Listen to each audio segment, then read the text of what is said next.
नमस्कार, धर्म ज्ञान के दर्शकों का स्वागत है और मैं हूं आपके साथ कविता राणा।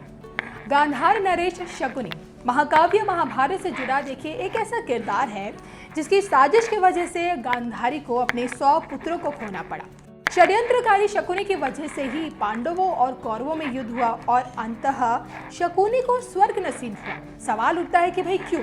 तो इस सवाल का जवाब गांधार में मिलता है, जो आज का अफगानिस्तान बताया जाता है। आपको जानकर हैरानी होगी कि महर्षि वेद व्यास द्वारा लिखे महाकाव्य महाभारत में इस बात का जिक्र है कि भाई आज के अफगानिस्तान पर करीब 5500 साल पहले राजा सुबल गांधार का राज हुआ करता था। अफगानिस्तान का गांधार शहर हजारों साल पहले देखिए गांधार के नाम से जाना जाता था। गांधारी और शकुनी राजा सुबल के ही बच्चे थे। कहा जाता है कि भाई एक बार राजा सुबल ने अपने राज्य में एक यज्ञ करवाया। उसमें उन्होंने देखिए बड़े बड़े ऋषि मुनियों को आमंत्रित किया।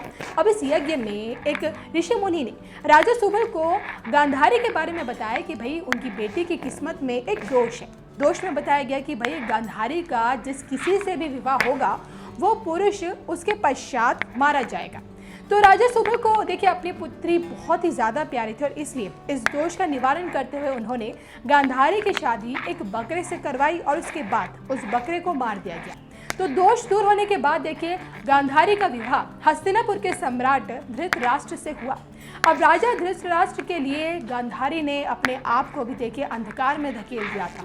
अपनी आंखों पर सदैव के लिए पट्टी बांध ली थी और ये बात शकुनी को बिल्कुल पसंद नहीं आई। देखिए सब कुछ ठीक चल रहा था, परंतु कुछ समय बाद धृतराष्ट्र को गांधारी के पहले विवाह के बारे में पता चला। अब धृतराष्ट्र को ऐसा लगा कि भाई उनके साथ विश्वासघात हुआ है। धृतराष्ट्र अजय राजा थे और उन्हें इस बात पर बहुत ज़्यादा क्रोध आया और ये सोचा कि भाई कोई उन्हें कैसे मूर्ख बना गया।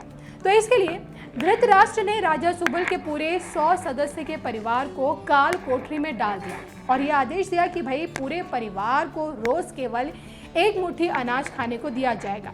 अब ये सज़ा इसलिए दी गई थी ताकि राजा सुबल का पूरा परिवार हमेशा हमेशा के लिए नष्ट हो जाए।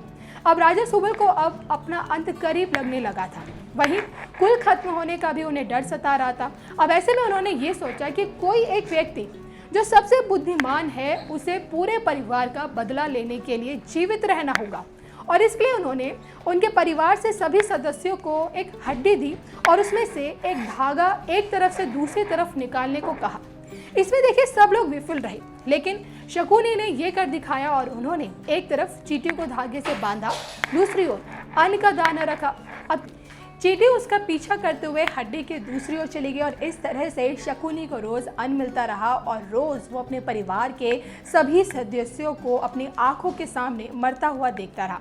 देखिए राजा सुबल ने अपने अंतिम वक्त में धृतराष्ट्र से शकुनी को आज़ाद करने की अंतिम इच्छा प्रकट की और धृतराष्ट्र ने शकुनी को आज़ाद कर दिया और कहते हैं कि भाई धृतराष्ट्र की यही सबसे बड़ी गलती थी। जी हाँ, शकुनी के कारण ही कौरवों का पूरा कुल समाप्त हुआ, क्योंकि शकुनी ने ही कौरवों को महाभारत के युद्ध में धकेला और इस प्रकार शकुनी का बदला पूरा हुआ।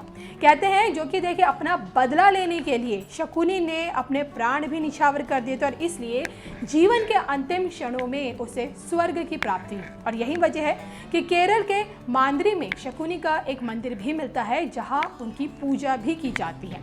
तो देखिए आज की तारीख में भले ही शकुनी को ये दुनिया अच्छी नज़रों से नहीं देखती हो, लेकिन अपने पिता और बहन का बदला लेने के लिए उन्होंने जो कुछ भी किया उसके लिए उन्हें अंततः स्वर्ग मिला।